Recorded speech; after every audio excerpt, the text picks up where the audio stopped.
ಸ್ನೇಹಿತರೆ ನಮಸ್ಕಾರ. Big boss ಮನೆಯಲ್ಲಿ ಫೈನಲ್ಗೆ ಇನ್ನು ಕೇವಲ 2 ವಾರ ಬಾಕಿ. Bigg Boss season 12 Kannada season 12 ಮುಗಿಯೋದಕ್ಕೆ ಕೇವಲ ಇನ್ನು 2 ವಾರ ಬಾಕಿ. 2 ವಾರದ ನಂತರ ಮುಂದೇನು ಎಂಟರ್ಟೈನ್ಮೆಂಟ್ ಅನ್ನೋದು ಕೆಲವರ ಚಿಂತೆ. ಆದರೆ ಬಿಗ್ ಬಾಸ್ ಮನೆ ಒಳಗಡೆ ಇರುವಂಥ ಸ್ಪರ್ಧಿಗಳದ್ದು ಬೇರೆ ಇದೆ ಚಿಂತೆ. ಇಷ್ಟು ದಿನಗಳ ಕಾಲ ಇಲ್ಲಿದ್ವಿ, ನಮ್ಮ ಮನೆ ರೀತಿಯೇ ಇತ್ತು ಇದು. ಆದರೆ ಈಗ ಮನೆ ಬಿಟ್ಟು ಹೋಗಬೇಕಲ್ಲೋ ಅನ್ನೋಂಥ ಬೇಸರ. ಒಂದಷ್ಟು ಜನರಿಗೆ ಖುಷಿ, ಇನ್ನೊಂದಷ್ಟು ಜನರಿಗೆ ಬೇಸರ, ಇನ್ನೊಂದಷ್ಟು ಜನರಿಗೆ ಈ ಒಳ್ಳೆ ನೆನಪುಗಳು ಮತ್ತೆ ಮತ್ತೆ ಕಾಡುತ್ತೆ ಅನ್ನುವಂಥ ಹಂಬಲ. ಹಾಗೆಯೇ ಬಿಗ್ ಬಾಸ್ ಮನೆಯ ಈ ಟಾಸ್ಕ್ಗಳು ಮತ್ತು ಬಿಗ್ ಬಾಸ್ ಮನೆಯಲ್ಲಿ ನಡೀತಿದ್ದಂಥ ಬೇರೆ ಬೇರೆ ಬೆಳವಣಿಗೆಗಳು ಇವೆಲ್ಲವೂ ಕೂಡ ಹೊರಗಡೆ ಹೇಗೆ ಇಂಪ್ಯಾಕ್ಟ್ ಬೀರಿದ್ದಾವೆ ಅನ್ನೋದು ಕೂಡ ಕೆಲವರಿಗೆ ಒಂದು ಚಿಕ್ಕ ಸುಳಿವು ಕೂಡ ಇಲ್ಲ. ಇನ್ನು ಕೆಲವರಿಗೆ ಒಂದು ಚಿಕ್ಕ ಇಮ್ಯಾಜಿನೇಷನ್ ಇರ್ಬೋದು. ಆದರೆ ಈಗ ಇರುವಂಥದ್ದು ಏನು ಅಂತ ಹೇಳಿದ್ರೆ, ಫಿನಾಲೆಗೆ ಕೇವಲ 2 ವಾರ. ಈ 2 ವಾರ ಇದ್ದಾಗ ಈಗ ಬಿಗ್ ಬಾಸ್ ಮನೆಯಿಂದ ಹೊರಗಡೆ ಹೋಗೋದು ಯಾರು ಅನ್ನುವಂಥದ್ದು ಈಗಿರುವಂಥ ಕುತೂಹಲ. ಈ ಬಾರಿ ಅಂದರೆ ಕಳೆದ ವಾರ ನಡೆದಂಥ ಎಲಿಮಿನೇಷನ್ ಬಗ್ಗೆ ನಮಗೆ ಗೊತ್ತಿದೆ. ಡಬಲ್ ಎಲಿಮಿನೇಷನ್ ಆಯಿತು. ಕಿಚ್ಚ ಸುದೀಪ್ ಅವರು ಕೂಡ ಇರಲಿಲ್ಲ. ಒಂದು ರೀತಿಯಲ್ಲಿ ವಿಶೇಷವಾದಂಥ ಎಲಿಮಿನೇಷನ್ ಅದು ಅಂತಲೂ ಕೂಡ ಹೇಳ್ಬೋದು. ಶನಿಯವರೊಬ್ಬರು ಭಾನುವಾರೊಬ್ಬರು ಹೋದರು. ಆದರೆ ಈ ವಾರ ಇಬ್ಬರು ಹೋಗುವಂಥ ಚಾನ್ಸಸ್ ಇಲ್ಲ, ಒಬ್ಬರೇ ಹೋಗ್ತಾರೆ. ಬಟ್ ಅದು ಯಾರು ಅನ್ನುವಂಥದ್ದು ಈಗಿರುವಂಥ ಕುತೂಹಲ. ಈ ಬಾರಿ ವಿಶೇಷವಾಗಿ ನಾಮಿನೇಷನ್ ಕೂಡ ಆಗಿದೆ. ಗಿಲ್ಲಿ ನಟ ಕೆಲವೊಂದಷ್ಟು ಸ್ಟ್ರಾಟಜಿಗಳನ್ನು ಉಪಯೋಗಿಸಿ ನಾಮಿನೇಟನ್ನು ಮಾಡಿದ್ದಾನೆ. ಹಾಗಾಗಿ ಈ ವಾರ ಇಲ್ಲಿ ಇರೋರು ಯಾರು, ಉಳ್ಕೊಳ್ಳೋರು ಯಾರು, ಹೋಗೋರು ಯಾರು ಅನ್ನೋಂಥದ್ದು ಸದ್ಯಕ್ಕಿರುವಂಥ ಕುತೂಹಲ. ಹಾಗಾದರೆ ಯಾರೆಲ್ಲ ನಾಮಿನೇಟ್ ಆಗಿದ್ದಾರೆ, ಯಾರ್ಯಾರ ಪರಿಸ್ಥಿತಿ ಹೇಗಿದೆ ನೋಡ್ತಾ ಹೋಗೋಣ ಬನ್ನಿ. ಅದಕ್ಕಿಂತ ಮುಂಚೆ ನೀವಿನ್ನೂ ಕೂಡ ನಮ್ಮ ಚಾನಲನ್ನು ಸಬ್ಸ್ಕ್ರೈಬ್ ಮಾಡಿಲ್ಲ ಅಂದರೆ ದಯವಿಟ್ಟು ಕೂಡಲೇ ಸಬ್ಸ್ಕ್ರೈಬ್ ಮಾಡಿ ಸ್ನೇಹಿತರೆ. ನೋಡಿ, ಬಿಗ್ ಬಾಸ್ನಲ್ಲಿ ಈ ಬಾರಿ ನಾಮಿನೇಷನ್ ಪ್ರಕ್ರಿಯೆ ನಡೆದಿದೆ ವಿಶೇಷವಾದಂಥ ಟಾಸ್ಕ್ನ ಮೂಲಕ.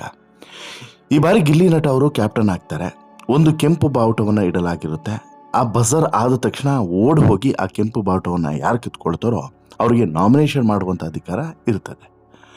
ಈ ರೀತಿ ನಾಮಿನೇಷನ್ ಮಾಡುವಂಥ ಸಂದರ್ಭದಲ್ಲಿ ಬಾವುಟ ಪಡೆದಂಥ ವ್ಯಕ್ತಿ ಇಬ್ಬರು ವ್ಯಕ್ತಿಗಳನ್ನು ಆಯ್ಕೆ ಮಾಡಿ ಅವರು ಯಾಕೆ ಈ ಮನೆಯಲ್ಲಿ ಇರೋದಕ್ಕೆ ಅರ್ಹತೆಯನ್ನು ಹೊಂದಿಲ್ಲ ಅಂತೇಳಿ ತಮ್ಮ ವಾದವನ್ನು ಮಂಡಿಸಬೇಕು. ಆ ವಾದವನ್ನು ಆಲಿಸಿದಂಥ ಕ್ಯಾಪ್ಟನ್ನು ಯಾವ ಸ್ಪರ್ಧೆಗೆ ಸೂಕ್ತವಾದಂಥ ಕಾರಣಗಳನ್ನು ಕೊಟ್ಟಿದ್ದಾರೆ ಅಂತ ಹೇಳ್ಬಿಟ್ಟು ಗಮನಿಸಿ ಅವರನ್ನು ನಾಮಿನೇಟ್ ಮಾಡಬೇಕು. ಈ ರೀತಿ ಕೆಲವೊಂದಷ್ಟು ಕಾರಣಗಳನ್ನು ಕೊಟ್ಟಂಥ ಸಂದರ್ಭದಲ್ಲಿ ಒಟ್ಟಾರೆಯಾಗಿ ಸ್ಪಂದನ ಸೋಮಣ್ಣ, ಅಶ್ವಿನಿ ಗೌಡ, ರಾಶಿಕಾ ಶೆಟ್ಟಿ, ಧ್ರುವಂತು, ಧನುಷ್ ಗೌಡ ನಾಮಿನೇಟ್ ಆಗ್ತಾರೆ. ಇಷ್ಟು ಜನರನ್ನು ಇಲ್ಲಿ ಗಿಲ್ಲಿಗೆ ನಾಮಿನೇಟ್ ಮಾಡ್ತಾನೆ. ಹೇಗೆ ಅಂತ ಹೇಳಿದ್ರೆ, ಈಗ ಫಾರ್ ಎಕ್ಸಾಂಪಲ್ ಅಶ್ವಿನಿ ಗೌಡ ಎದುರುಗಡೆ ವಾದವನ್ನು ಮಂಡಿಸಿದಂಥ ಸ್ಪರ್ಧಿ ಏನೇ ವಾದವನ್ನು ಮಂಡಿಸಿದ್ರು ಕೂಡ ಅಶ್ವಿನಿ ಗೌಡ ಏನೂ ಕೂಡ ಕೇರ್ ಮಾಡದೆ ನಾಮಿನೇಟ್ಗೆ ಹೋಗಲೇಬೇಕು ಅಂತೇಳಿ ತೀರ್ಮಾನವನ್ನು ಮಾಡಿದಂಥ ಗಿಲ್ಲಿ ನಾಮಿನೇಷನ್ ಮಾಡ್ತಾನೆ. ಹಾಗಾಗಿ ಇಲ್ಲಿ ಯಾರದು ಏನೇ ಸಮಸ್ಯೆಗಳಿದ್ರೂ ಕೂಡ ನಾಮಿನೇಷನ್ ಅನ್ನುವಂಥ ಪ್ರಕ್ರಿಯೆ ಬೇರೆಯದೇ ರೀತಿ ನಡೆಯುವಂಥದ್ದು.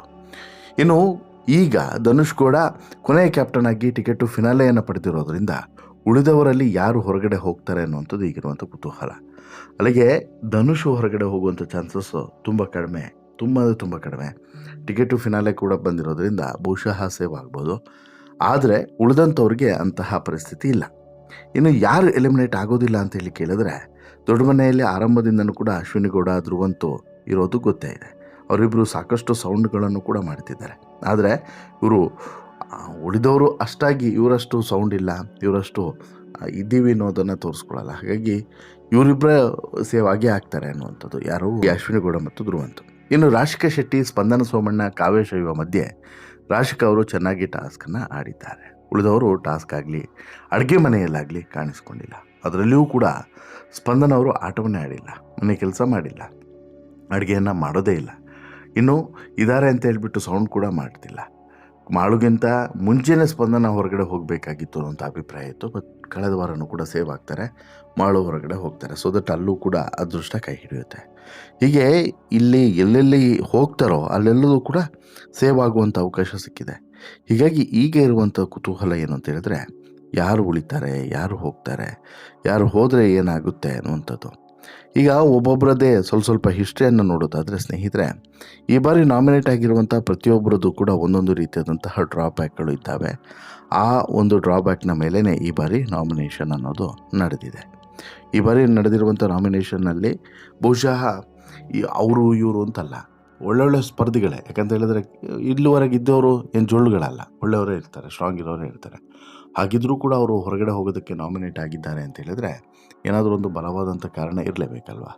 ಹಾಗಾದರೆ ಈ ಬಾರಿ ನಾಮಿನೇಟ್ ಆಗಿರುವಂತಹ 5 ಜನ ಸ್ಪರ್ಧಿಗಳು, ಅದೇ ಸ್ಪಂದನ, ರಾಶಿಕಾ, ಧನುಷು, ಅಶ್ವಿನಿ, ಧ್ರುವ ಅಂತ. ಇವರಲ್ಲಿ ಯಾರ್ಯಾರ ಕತೆ ಏನೇನು ಅಂತೇಳಿ ನೋಡೋದು, ಸ್ಪಂದನದ್ದು ಈಗಾಗಲೇ ಹೇಳಿದೆಲ್ಲ, ಸ್ವಲ್ಪ ವೀಕ್ ಇದ್ದಾರೆ ಎಲ್ಲ ರೀತಿಯಲ್ಲೂ ಕೂಡ, ಸ್ವಲ್ಪ ಎಲ್ಲೋ ಹಿನ್ನಡೆ ಆಗಬಹುದು ಅಂತೇಳಿ. ಕಳೆದ ವಾರನೇ ಹೋಗಬೇಕಾಗಿತ್ತು. ಸ್ಪಂದನ ಅದೃಷ್ಟ ಚೆನ್ನಾಗಿತ್ತು, ಮಾಳು ಅದೃಷ್ಟ ಕೆಟ್ಟಿತ್ತು. ಸೊ ದಟ್ ಮಾಳು ಹೊರಗಡೆ ಹೋದ. ಈ ವಾರ ಸ್ಪಂದನಕ್ಕೆ ಸ್ವಲ್ಪ ಸಂಕಷ್ಟ ಇದೆ. ಇನ್ನು ಇದನ್ನು ಹೊರತುಪಡಿಸಿದ್ರೆ ರಾಶಿಕನು ಕೂಡ ಎಲ್ಲ ಟಾಸ್ಕ್ಗಳಲ್ಲೂ ಕೂಡ ಭಾಗವಹಿಸಿದ್ರು ಕೂಡ, ಟಾಸ್ಕ್ ಕ್ವೀನ್ ಅಂತೇಳಿ ಕರೆಸ್ಕೊಂಡ್ರೂ ಕೂಡ, ಎಲ್ಲೋ ಒಂದು ಕಡೆ ಬಿಗ್ ಬಾಸ್ ಮನೆಯ ಆಟದ ರೀತಿಯನ್ನು ಈಕೆ ಅರ್ಥ ಮಾಡ್ಕೊಂಡಲ್ಲಿ ಸೋತಂತಿದೆ. ಹಾಗಾಗಿ ಈಕೆಗೂ ಕೂಡ ಈಗ ಸಂಕಷ್ಟ ತಪ್ಪಿದ್ದಲ್ಲ. ಇದನ್ನು ಹೊರತುಪಡಿಸಿದ್ರೆ ಧನುಷ್ ಈಗಾಗಲೇ ಟಿಕೆಟ್ ಟು ಫಿನಾಲೆಯನ್ನು ಪಡೆದಿದ್ದಾನೆ. ಈ ವಾರದ ಕ್ಯಾಪ್ಟನ್ ಕೂಡ ಆಗಿದ್ದಾನೆ. ಬಟ್ ಹೋಗಬಾರ್ದು ಅಂತೇನಿಲ್ಲ, ಎಲ್ಲೋ ಒಂದು ಕಡೆ ಸರಿ ಅನ್ನಿಸ್ಲಿಲ್ಲ ಅಂತ ಹೇಳಿದರೆ ಹೋಗ್ದೇನೋ ಇರಬಹುದು ಅಥವಾ ಹೋಗಿನೋ ಹೋಗಬಹುದು. ಇದು ಒಂದು ಭಾಗ. ಇನ್ನು ಇದನ್ನು ಹೊರತುಪಡಿಸಿದ್ರೆ ನಾನು ಆರಂಭದಲ್ಲೇ ಹೇಳಿದೆಲ್ಲ, ಅಶ್ವಿನಿ ಮತ್ತು ಧ್ರುವ ಅಂತ ಇವರಿಬ್ಬರು ಕೂಡ ಉಳಿಸ್ಕೊಳ್ತಾರೆ ಡೌಟ್ ಇಲ್ಲ. ಹಾಗಾಗಿ ಇವರಿಬ್ಬರು ಕೂಡ ಸೇವ್ ಆಗ್ತಾರೆ. ಈಗ ಅಪಾಯದಲ್ಲಿರೋದು ಇಬ್ಬರೇ, ಯಾರೋ ಒಂದು ರಾಶಿಕಾ ಮತ್ತೊಂದು ಸ್ಪಂದನ. ನೋಡೋಣ ಏನಾಗುತ್ತೆ ಅಂತ ಹೇಳ್ಬಿಟ್ಟು. ನಿಮ್ಮ ಪ್ರಕಾರ ರಾಶಿಕಾ ಮತ್ತು ಸ್ಪಂದನ ಇವರಿಬ್ಬರಲ್ಲಿ ಯಾರು ಹೋದರೆ ಒಳ್ಳೆಯದು, ಯಾರೋ ಇದ್ದರೆ ಒಳ್ಳೆಯದು? ದಯವಿಟ್ಟು ನಿಮ್ಮ ಅಭಿಪ್ರಾಯವನ್ನು ಕಮೆಂಟ್ ಮಾಡಿ ತಿಳಿಸಿ. ಜೊತೆಗೆ ಈ ಸ್ಟೋರಿ ಇಷ್ಟ ಆಯಿತು ಅಂತ ಹೇಳಿದ್ರೆ ಲೈಕ್ ಮಾಡಿ, ಶೇರ್ ಮಾಡಿ, ಚಾನಲ್ಗೆ ಸಬ್ಸ್ಕ್ರೈಬ್ ಆಗೋದನ್ನು ಮರಿಬೇಡಿ. ಧನ್ಯವಾದ.